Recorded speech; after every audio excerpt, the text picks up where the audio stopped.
العلاقات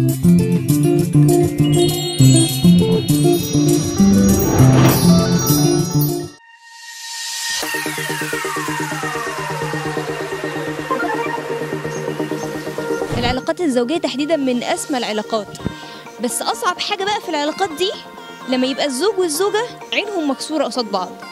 فعايزين ننزل نسأل الناس ايه الحاجات اللي ممكن تخلي الراجل عينه مكسورة قدام مراته، وايه الحاجة اللي تخلي عين الزوجة مكسورة قدام جوزها.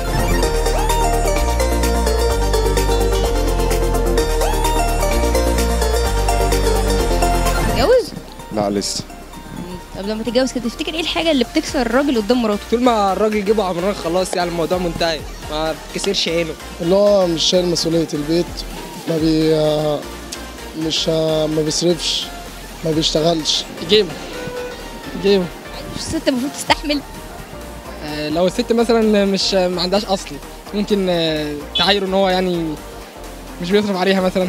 لو هي مثلا اعلى منه في المستوى الاجتماعي او الثقافي او الفكري، يعني هيكون هي اي حاجه تعملها هو مش راضي عنها مثلا، يعني هي تخرج مثلا هي ما تقولوش فهو كده مش راجل قدامها مثلا. كده هي خيانه بس ما فيش غيرها، هي اللي ممكن تكسر عينه قدامها. يعني عدم سيطرته، استقلاله من الناس، يعني مش واخد مكانته قصاد حد، يعني هفق يعني. بالظبط، ممكن يبقى هفق.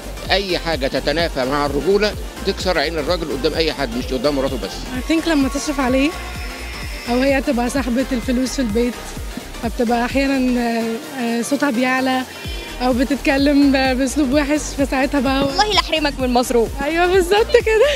كل بيت له احتياجاته. لو البيت اتقل احتياجاته، اعتقد ان ده ممكن يقلل كتير من نظر الراجل.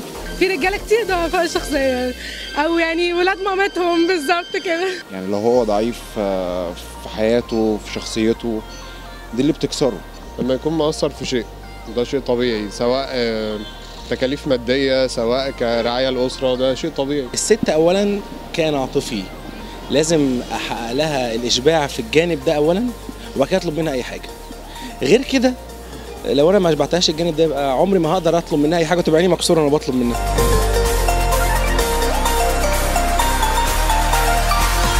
اللي يكسر عين الست قدام جوزها ان هي ما تعملوش طبيخ كويس يوم الخميس، عشان يعني يوم الخميس والله.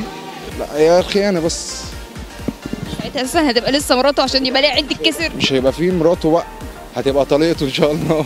اكتر حاجه تقل في الست في نظر جوزها عدم اهتمامها بنفسها، عدم احساسها بيه مثلا. كسر العين دي صعبه قوي، اعتقد ان هي عشان تتكسر عيني قصادها، او هي العكس لازم تكون عامله حاجه صعبه، او انا اكون عامل حاجه صعبه خنتها مثلا.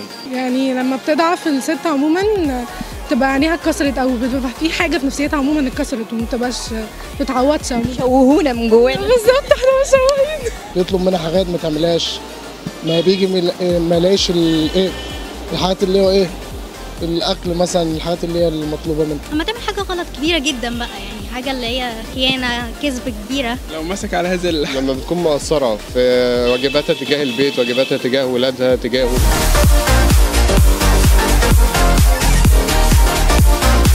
امتى الست تطلب من جوزها حاجه ويقول لها اعمليها لنفسك؟ لما اكون متضايق منها الصراحه، نكون متخانقين مع بعض. رد فعلها ايه؟ لا انا مراتي طيبه، لا حاضر ماشي خلاص. لا عندنا في الصعيد مفيش الكلام ده، هو اللي بيعمل لها كل حاجه طالما هي. ده عندكم في الصعيد بتعملوا للست كل حاجه؟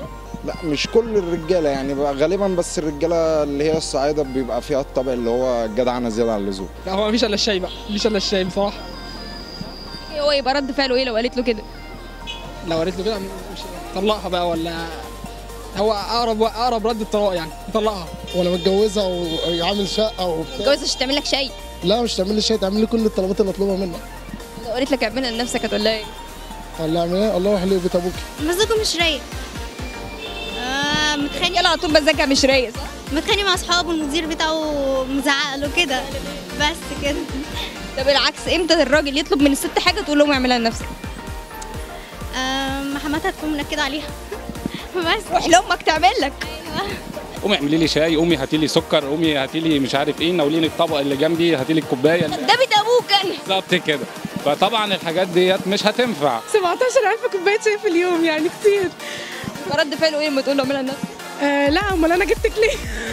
والله دي اصل دي مش ما فيش حاجه اسمها راجل يروح لمراته اعمليها لنفسك او اعملي حاجه بنفسك يعني. اعمليها لنفسي، لا ده ممكن يبقى يوم اسود فوق دماغي في البيت. هيشوف واحده تعمل له كوبايه الشاي.